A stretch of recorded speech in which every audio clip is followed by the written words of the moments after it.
Siç u thash, britanikët e fituan gjyqin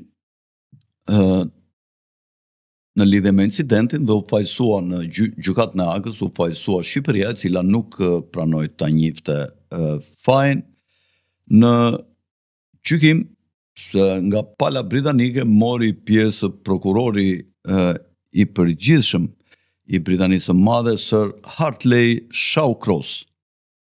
Dhe kryeministër në atë kohë ka qenë Attlee, Clement Attlee. Dhe me shumë profesionalizëm dhe patriotizëm, Sir Shawcross mbrojti Britaninë.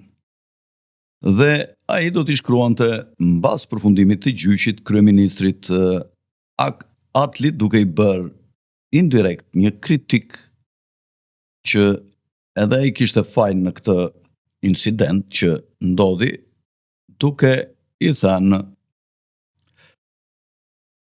siç shihet, ne mbajmë dyshime të mëdha në lidhje me drejtësinë që është duke u bërë. Domethënë, pavarësisht se ne po na japin drejt, por ne kemi dyshime që kjo nuk është drejtësi, të cilat ne vetëm mund të justifikojmë me parimin: vendi im edhe po ka të drejtë, edhe po ka gabim, është vendi im dhe duhet mbrojtur. Ne të gjithë mendojmë se duhet të insistojmë që rrethanat të tilla si këto nuk duhen lejuar të përsëriten, zoti kryeministër.